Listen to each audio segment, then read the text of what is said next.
Hello students of class 7, welcome back in my video number 27. Today I will continue your chapter number 8, respiration in plants and animal. You know that we have already done the exercise A, B and C. This is exercise A, choose the correct answer. आपने ये सिर्फ book में करनी है, copy में नहीं करनी है. एक्सरसाइज ए भी और एक्सरसाइज बी भी. And we have already done exercise C, the short question answers. Now come to the long question answer of this chapter. Exercise D. Explain the human, your question number 1 is explain the human respiratory system with a well-labeled diagram. The answer of this question is also in the book. Open your page number 81. And come to this heading, respiration in human beings. We will start it from here. Respiration in human being consists of two stages. Number 1, gas exchange or breathing, and number 2 is cellular respiration. In copy, you will write the answer like this. Give the heading of long question answer, write the question, leave one line, and give the heading of respiration in human beings. Respiration in human beings consist of two stages. Number 1, यानी आपने इसको इस तरह लिखना है, number 1 और 2 करके ऊपर नीचे, gas exchange or breathing, and number 2 is cellular respiration. After that you will give the heading of respiratory system. Okay, come back to the book. Respiratory system की heading, and then start from the second line of this paragraph. When we breathe, the air we inhale passes through a system of organs called the respiratory system. यहाँ तक लिखना है आपने, ठीक है? And after that, see in the copy also. Respiratory system, and you will write these lines here. After that, you will give the heading of respiratory organs. ये भी आपके इसी पैराग्राफ में है, यहाँ आपने यहाँ तक लिखा था. Then give the heading respiratory organ and write from here. The respiratory system consists of nostril, nasal cavity, windpipe, trachea, bronchi and lungs.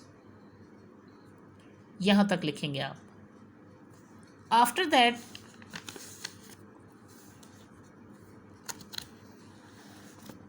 आपने हेडिंग डालनी है the path of respiration. The path of respiration की heading हम डालेंगे, and we will start बिल्कुल जहाँ तक आपने लिखा था, इसके बाद फ़ौरन आप यहाँ ही से लिखेंगे, ये दोबारा लिखेंगे आप नीचे. The path of respiration is as follow. Nostrils, and then nasal cavity, then larynx, and then trachea, then bronchi, and then lungs means alveoli. यहाँ तक आप the path of the respiration की heading के नीचे लिखेंगे like this.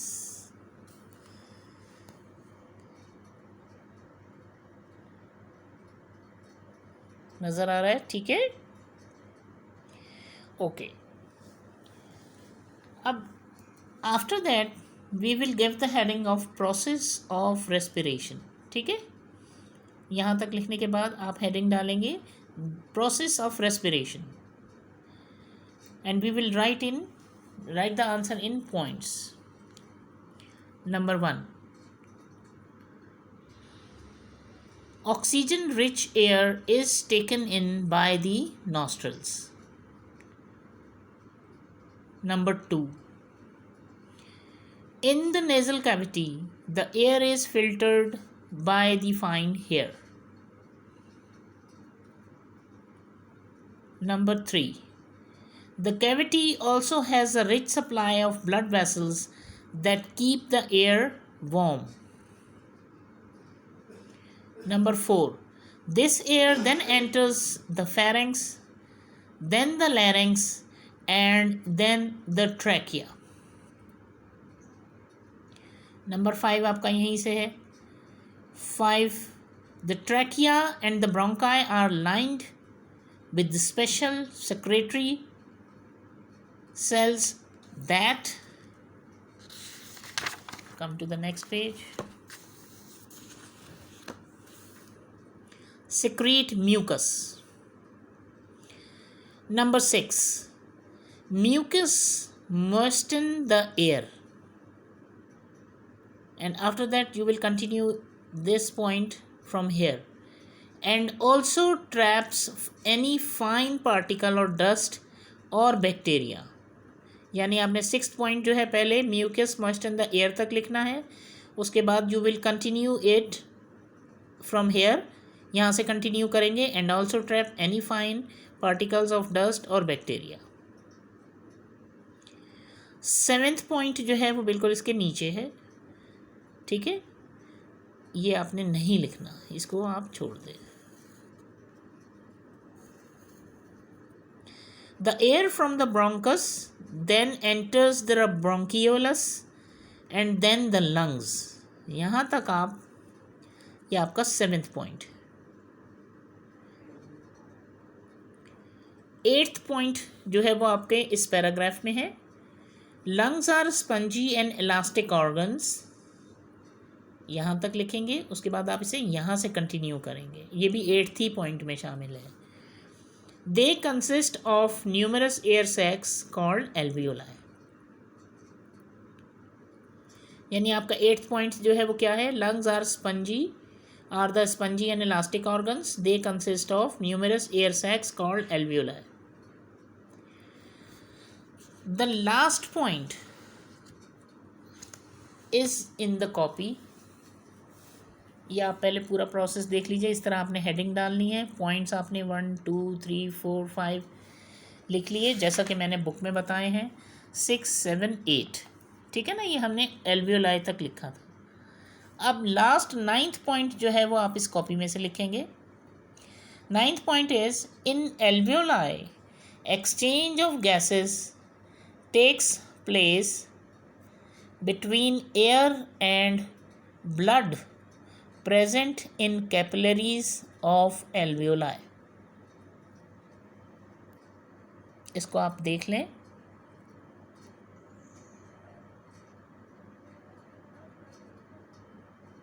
In alveoli, exchange of gases takes place between air and the blood present in capillaries of alveoli.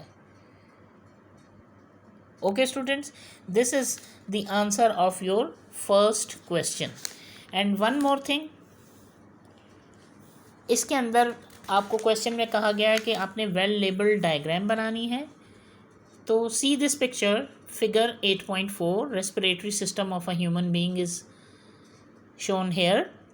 यहाँ पर आपने ये पूरा रेस्पिरेटरी सिस्टम जो है ये बहुत नीटली ड्रॉ करना है. ठीक है, विद लेबलिंग. ये सब लेबलिंग इसी तरह होनी चाहिए. ठीक है, इसमें कलर करने की ज़रूरत नहीं है. आप इस पर पेंसिल से शेडिंग करेंगे. I will show you in copy also. See this, ये पेंसिल से सारा बना हुआ है. स्लाइटली शेडिंग हुई भी है. साफ़ सुथरी है. बहुत अच्छी मैं नहीं कह सकती हूँ कि है, लेकिन ये कि बहुत अच्छी साफ़ नीट बनी हुई है. आप इससे बेहतर और बना सकते हैं. ठीक है, बहरहाल ये आपने बनाना है. और इस तरह नीचे डायग्राम के आप रेस्पिरेटरी सिस्टम लिखेंगे. किसी भी डायग्राम के लिए हमेशा ऊपर नहीं बल्कि नीचे उसका नाम लिखा जाता है. तो प्लीज़ आप इसको नीचे लिखिएगा. ठीक है. Okay students, come to the next question.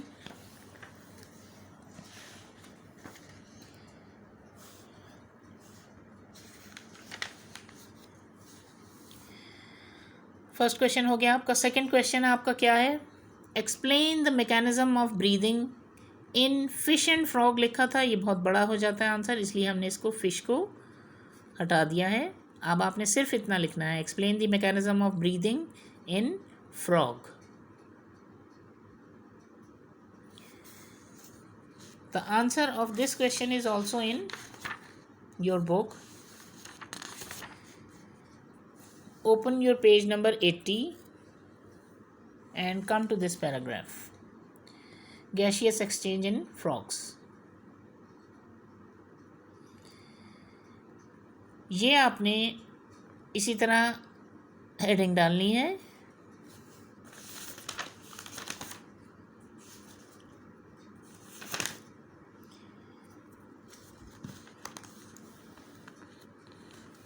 ठीक है, और आपने ये यहाँ ही से लिखना है। Frogs are amphibians, they live both in water and on land. When in water, frogs breathe through their moist skin. On the other hand, they breathe through their nostril and lungs when they live on land. The skin of frog is moistened by the secretion of mucus and it is used for respiration at times. There are number of blood vessels near the skin. When a frog is underwater, oxygen is transmitted through the skin directly into the blood stream. ये पूरा 2 paragraph हैं छोटे छोटे, ये आपने पूरा इसके अंदर लिखना है। ठीक है,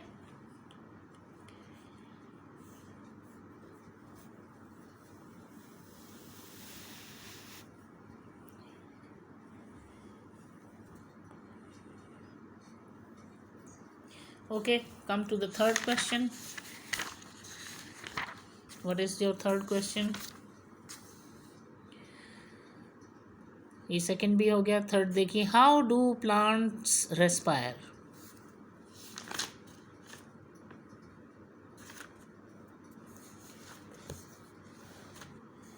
इसका आंसर भी आपकी बुक में है, ये देखिए पेज नंबर 78 खोलेंगे आप। ठीक है, हेडिंग डालेंगे रेस्पिरेशन इन प्लांट्स। ठीक है, ये heading डलेगी।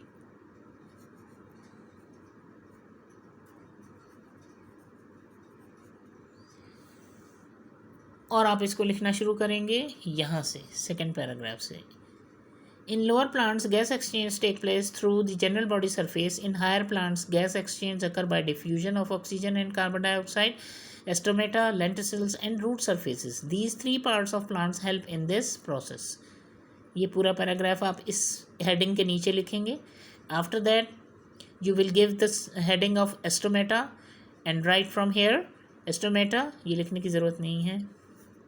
Stomata are the tiny openings present on the lower surface of the leaves. Oxygen, carbon dioxide and water vapor diffuse in and out through stomata.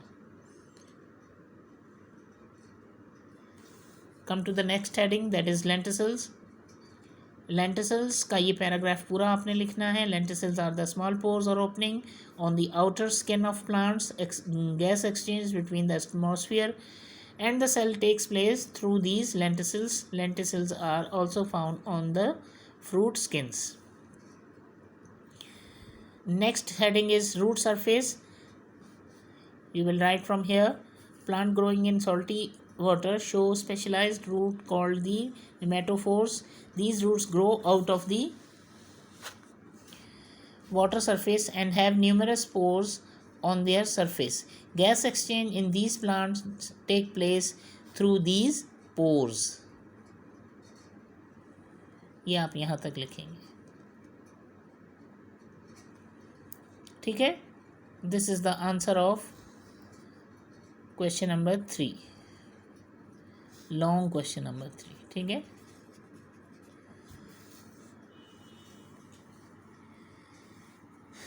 okay students, come to the next question. Question number 4, list the similarities and differences between aerobic and anaerobic respiration. अब इसमें आपको similarities भी लिखनी है और differences भी लिखने हैं। ठीक है, I'll show you in copy. The answer is in copy, not in book. Give the heading of similarities. In both aerobic and anaerobic respiration, food is broken down to release energy. ठीक है ना। Number 2, both start with the breakdown of nutrient, means glucose. Number 3, both yield. Number 4, both take place in the cell. Number 5, both involves pyronic acid.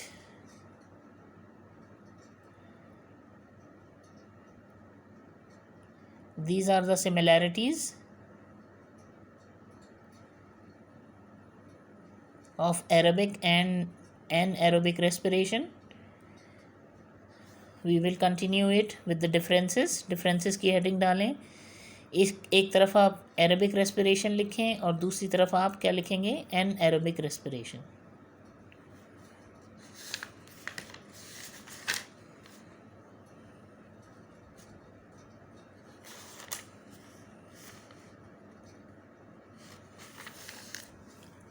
First इसका क्या है, एक तरफ आप aerobic respiration लिखें, बीच में लाइन ड्रॉ करें. एक तरफ आप एरोबिक रेस्पिरेशन लिखें. Number 1 is it takes place in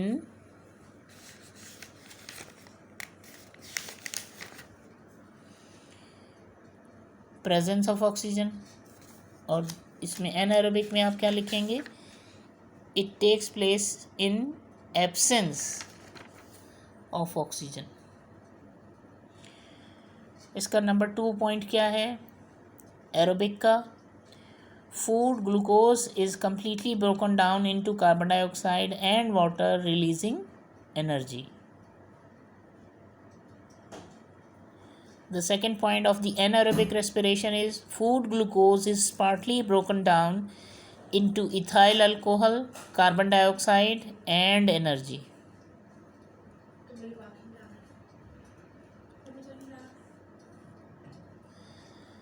The third point of this aerobic respiration is more energy is released. And the third point of anaerobic respiration is less energy is released. Fourth point of aerobic respiration, it occurs mostly in plants and animals.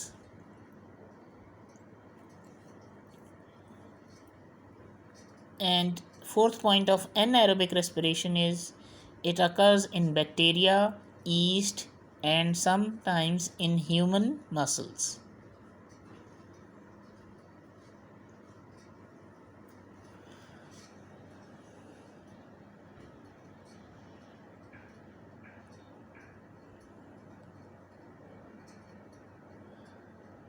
See this.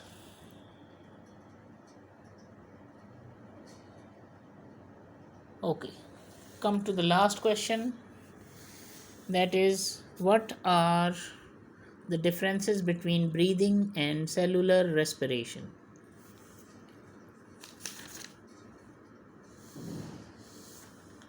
The answer of this question is in your book. Open your page number 76.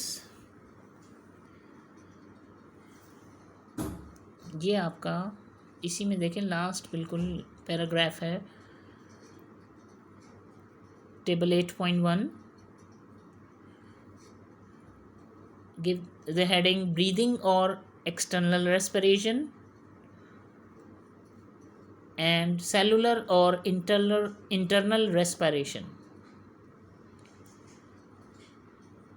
Make a column over here,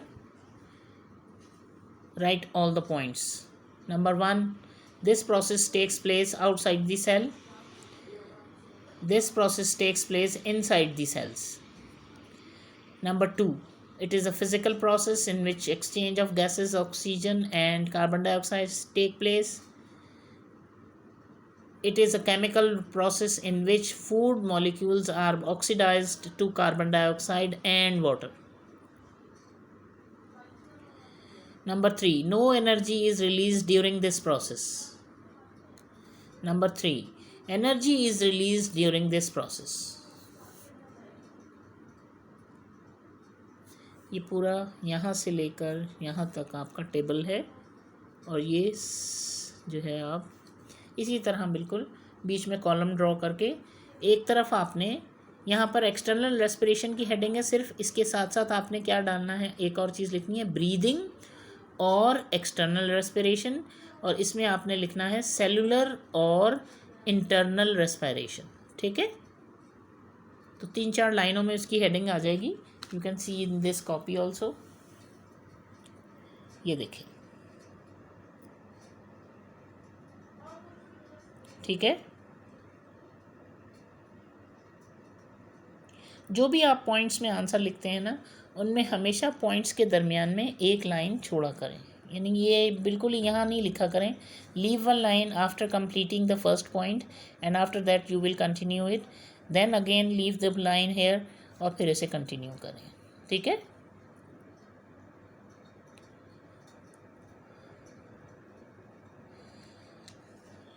These are your all 5 questions of long questions, ठीक है। ये diagram देख लीजिए एक दफ़ा फिर, बहुत साफ़ सुथरी, और क्वेश्चन नंबर 1 में आप इसे बनाएंगे, ठीक है।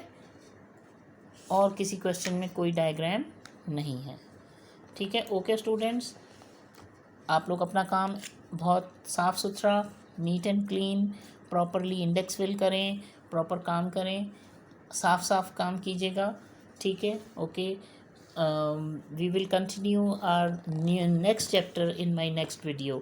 Okay, Allah Hafiz.